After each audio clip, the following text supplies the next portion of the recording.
tal? Muy buenas tardes, bienvenidos. Hoy se ha presentado la gran campaña, la gran recogida del Banco de Alimentos. Enseguida nos trasladamos virtualmente hasta allí para conocer todos los detalles y también las fechas en las que se va a celebrar este año, pero saben ustedes que como es miércoles, hoy sobre todo hablamos de salud.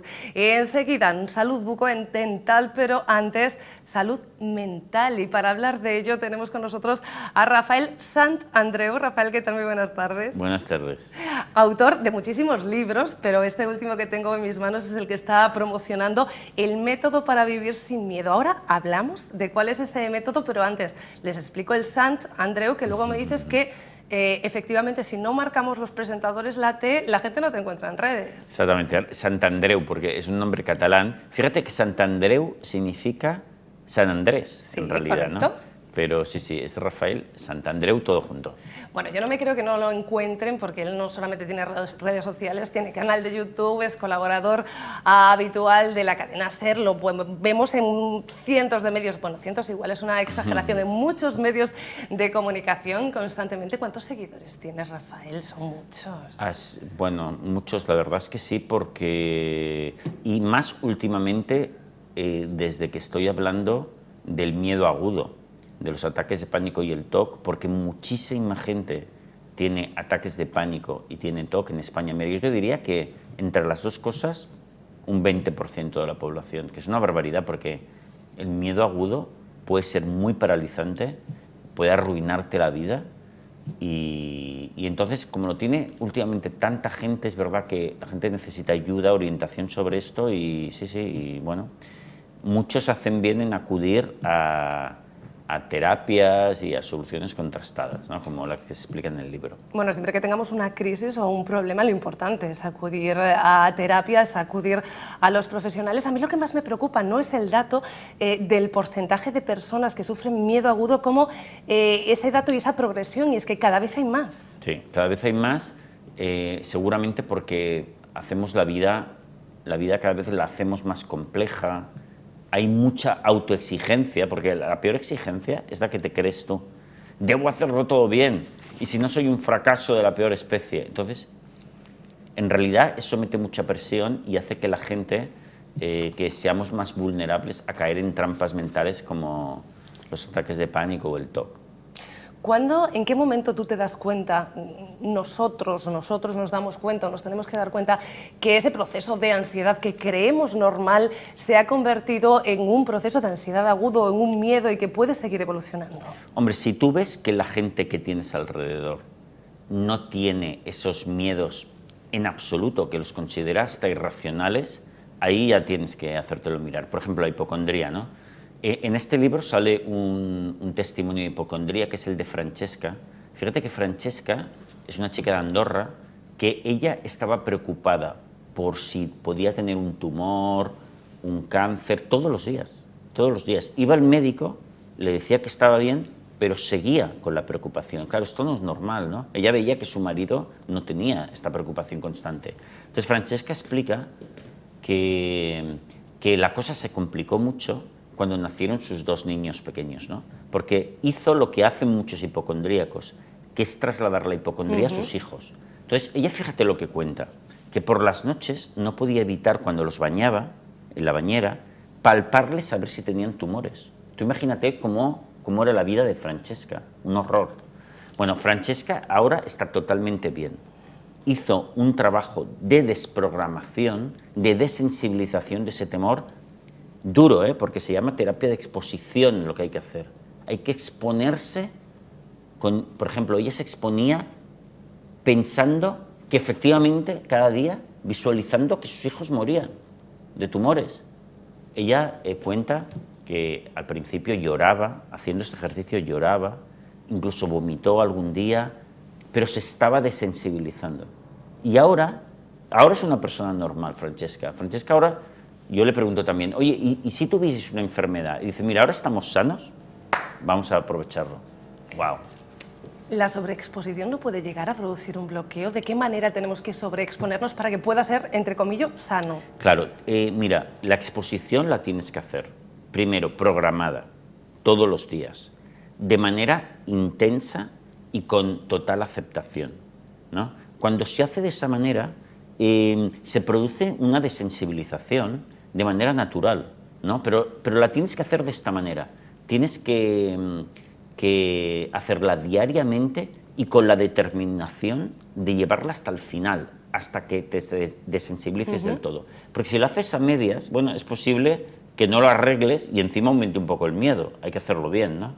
Pero sin duda alguna funciona. Tú, fíjate, no sé si te has fijado alguna vez, que lo habrás visto en películas, ¿no? Que en las películas sale, por ejemplo, un forense, ¿no? Que está allí abriendo los cuerpos de los cadáveres y a lo mejor es como un bocadillo. O está riendo, haciendo bromas, y tú dices, bueno, qué desalmado. ¿Cómo es posible que no le produzca esa aversión cuando ver cadáveres produce aversión de manera natural? Bueno, porque lo ha hecho cada día, durante un tiempo y de manera natural. Y se ha desensibilizado. Fíjate, lo mismo pasa con el tabaco o el alcohol. El tabaco o el alcohol son unos venenos asquerosos que la primera vez que los tomas vomitas, porque tu cuerpo los rechaza absolutamente, porque son asquerosos de verdad. Pero cuando insistimos una y otra vez, porque queremos hacernos los adultos, queremos hacernos los mayores, llega un momento en que tu cerebro piensa, dice, ostras, si esta persona le envió toda esa aversión y sigue, es porque lo necesita para sobrevivir. Sácaselo, sácale la aversión. O sea que esa desensibilización de la que hablo en el libro para los ataques de pánico y el TOC es algo natural, pero lo tienes que hacer bien. Claro, porque estaba pensando yo, iba a otra pregunta, pero voy a dejar aquí la reflexión porque esa desensibilización nunca puede llegar a ser una deshumanización, ¿no? Porque efectivamente... No, es solo frente al temor irracional. Decía yo, porque efectivamente el forense se come el bocadillo, pero muchas veces el médico, y ahí vemos la cantidad de bajas que hay también entre profesionales médicos, llega a casa con esa angustia de las personas que todavía están vivas y que a lo mejor no ha podido ayudar, ¿no? Sí. No, a ver, nosotros hacemos esa labor de sensibilización ante temores irracionales y para un bien mayor, ¿no? De hecho, yo creo que el ser humano se podría desensibilizar de todo, si lo hace de esta manera, lo cual no sería adecuado tampoco. Claro. Pero no, nosotros lo hacemos frente a temores irracionales y punto. El equilibrio también en esto. Por cierto, que hay 20 testimonios en este libro, en El método para vivir sin miedo. Sé que a través de tu canal de YouTube, a través de tu página web, hay muchos testimonios que nosotros podemos ver. Sí. ¿Cómo haces esa selección? ¿Cómo eliges 20 para ilustrar este libro? Porque son 20 destacados, son casos muy bonitos. También los 20 que salen aquí, porque es verdad que en YouTube ahora llevamos como casi 200. Claro. Bueno, también, mira, hay algunos que he introducido porque son famosos o personas de éxito. Por ejemplo, hay varios médicos, hay un empresario de muchísimo éxito, hay dos actrices, las hermanas Zapata, etc. Una futbolista profesional. ¿Por qué? Dirás, oye, qué pijo que eres, ¿por qué pones esas personas? No, pero no es por pijería.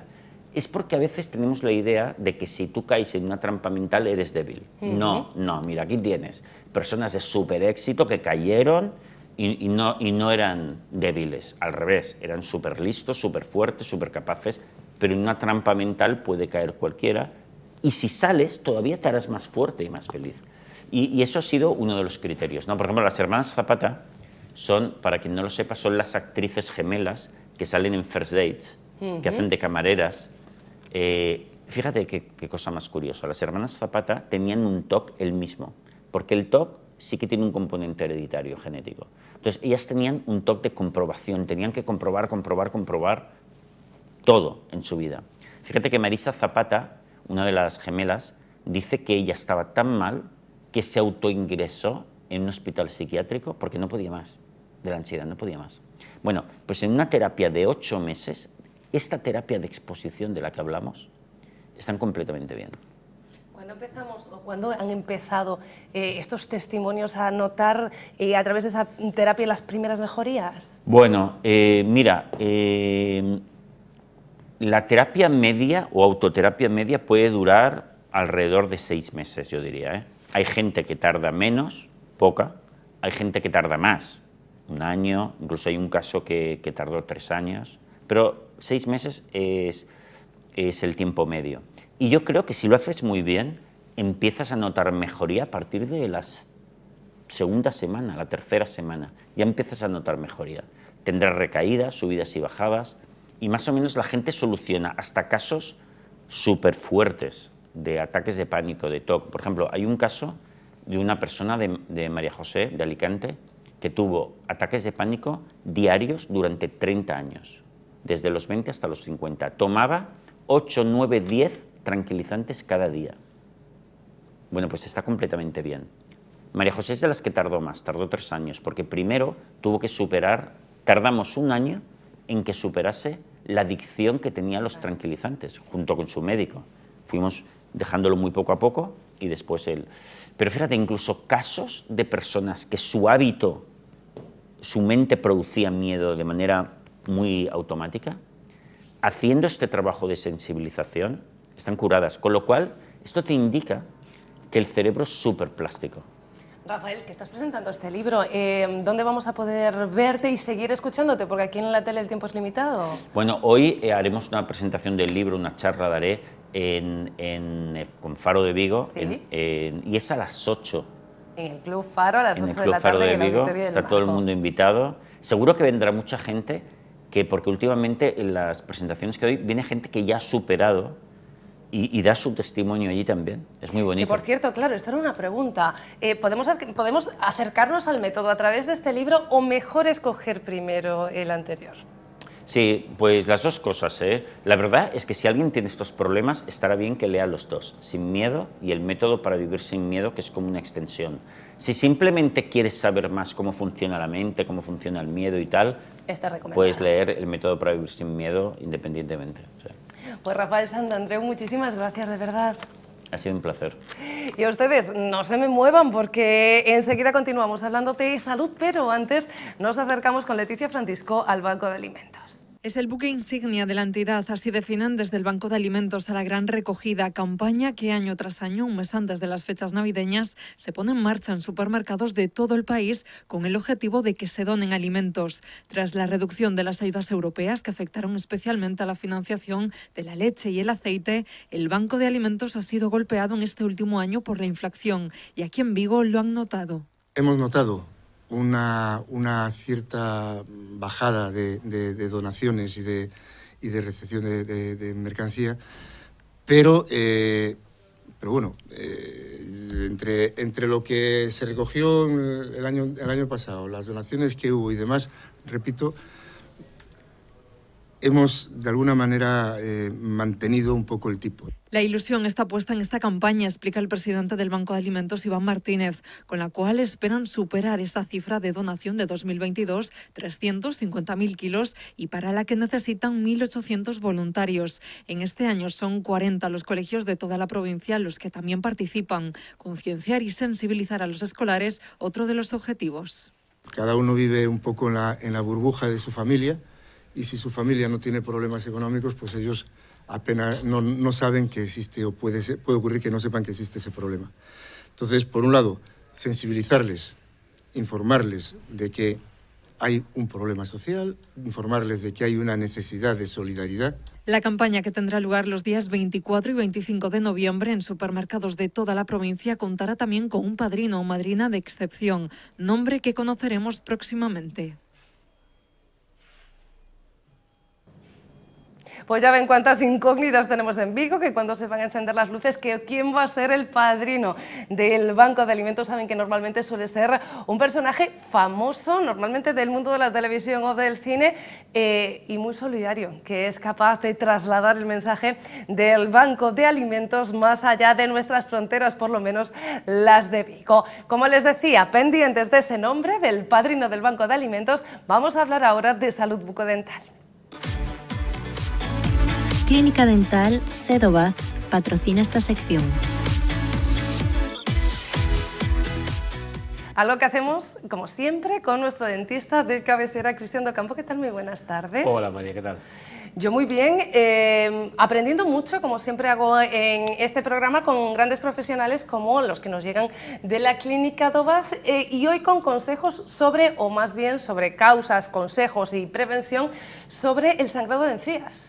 Sí, vamos a hablar de una patología que realmente es frecuente y es un motivo de consulta alarmante, sobre todo los sangrados, que de repente pues, te estás cepillando los dientes y bueno, pues cuando escupes pues sale sangre, pues es muy alarmante, es el hecho de que te sangren las encías, ¿no? Y bueno, pues eso es lo que se llama la gingivitis, que es la inflamación de las encías, que si no lo tratamos o no remitimos esa dolencia puede pasar esa inflamación de esas encías al hueso y se convierte en periodontitis, que es cuando bueno, pues ya hay pérdida de hueso y movilidad de piezas dentarias. Pero sí que cabe destacar que hay muchos pues, motivos de nuestro sangrado de encías, es decir, una deficiencia, por ejemplo, de vitamina C, de hierro. Pues, en esos pacientes que tienen esas deficiencias de vitaminas, pues puede acarrear inflamación de encías y producir un sangrado espontáneo de las encías. Mínimamente incluso pues cuando cepillamos a veces con las prisas y nosotros que estamos siempre con el estrés a vueltas, pues nos cepillamos, nos lastimamos sin querer con nuestro cepillo y laceramos esa encía y sangra, ¿no? Eso es, bueno, es un hábito, mal hábito entre comillas, de cepillarnos los dientes rápido, porque ya digo que solamente hay que cepillar los dientes 2 minutos de reloj, porque 2 minutos de cabeza es 5 segundos. Correcto. Y bueno, pues es otro motivo más. Otro motivo más de sangrado, pues bueno, pacientes que tienen poca saliva. Ya dijimos que la saliva es tiene un efecto de lubricante en nuestras encías, y si las encías están resecas, pues pueden más propensas al sangrado y a inflamar y producir sangrado. Y de todo, pues bueno, a lo que voy al tema de hoy es que, bueno, pues en la consulta sí que vienen muchos pacientes de que, pues bueno, están tomando Sintrón o derivados del Sintrón o estos medicamentos anticoagulantes de última generación como el Xarelto, el Eliquis o esos medicamentos nuevos de nueva generación. Y bueno, pues comentan de que pues a la mañana de repente pues aparece la almohada manchada de sangre. Pues bueno, tranquilizar a esos pacientes que es normal que aparezcan este tipo de sangrados esporádicos, que hay que decirlo al médico de cabecera que controle, porque a lo mejor habrá que controlar lo que es ese medicamento o esa medicación para, bueno, pues evitar esos sangrados espontáneos, porque sí que los pacientes se alarman mucho bueno, que les sangran las encías sin tener ningún motivo aparente. ¿Hay tratamientos específicos para el sangrado de las encías? Entiendo que dependiendo de la causa, ¿verdad? Sí, a ver, yo por ejemplo, cuando hay pacientes que sangran así, yo les recomiendo, le hago una receta de un alchafibrin, que es un medicamento que, bueno, sobre todo es un coagulante médico, pero bueno, que lo venden en ampollas, y sí de vez en cuando, si hay un sangrado esporádico o que no es alarmante y no para, pues bueno, hacer unos enjuagues de ese medicamento, que bueno, hay que tener con receta médica obviamente, pero si no, en el mercado hay enjuagues bucales para evitar el sangrado. Nunca, y eso muchas veces lo hay que decirlo, nunca se puede enjuagarse con agua oxigenada, que es lo primero, incluso pacientes que se enjuagan con vinagre. Eso al final pues son médicos caseros Yo he conocido quien lo hacía con aguardiente. Pero el aguardiente va muy bien para el estómago, para ayudar a la digestión. Todavía así. Tiene un pase. Sí, pero bueno, eso siendo gallego pues se perdona, ¿no? Pero sí que, bueno, pues en estos casos, sobre todo pacientes que están anticoagulados, pues tener ese alchafibrin en casa pues puede ayudar para remitir ese sangrado tan molesto que a veces puede ocasionarse. En todo caso, y siguiendo con el tema, aunque el sangrado no sea excesivo, como los sangrados de los que nos hablas, siempre que hay un sangrado de encías, más allá de las veces que, bueno, igual simplemente por suerte nos hemos hecho una pequeña herida, significa algo. Por tanto, siempre que sea continuado, debemos ante todo ir junto de nuestro especialista y comentarlo. Sí, porque la causa realmente es una infección, una bacteria, en este caso por las bacterias de la boca está llena de bacterias, hay una inflamación de encías que mínimamente con una limpieza, una traqueotomía, una limpieza de ultrasonidos básica, se remite ese sangrado, ¿no? Y después, bueno, pues si hay anemia, eso es una anemia, o por ejemplo las mujeres que están embarazadas, pues ya por el cambio hormonal que supone todo ese proceso, pues también sangran las encías, sobre todo la gente adolescente, por los cambios también de exámenes de estrés, pues sangran, ¿no? Entonces, bueno, cuando hay una causa aparente, pues sí, se erradica esa causa y, bueno, pues con una simple limpieza, una revisión, pues bueno, pues se erradica de forma fácil y sencillo. Pero bueno, estábamos hablando de temas antes médicos más graves, que bueno, pues eso es una causa un poquito más exagerada, pero bueno, que se remite y se elimine esa causa. Bueno, pues ya lo saben ustedes, la importancia de preguntar siempre a los especialistas y de contar con colaboradores como Cristian Docampo. Cristian, nos vemos el próximo miércoles. Aquí estaremos. Bueno, en realidad no, es el festivo, ¿vale? Es 1 de noviembre, no vamos a estar. Pero estaremos. Estaremos. En presente con todos. Muchísimas gracias, de verdad. Venga, nos vemos. Señoras, señores, a ustedes los veo mañana con más Plató Abierto. Un beso. Chao.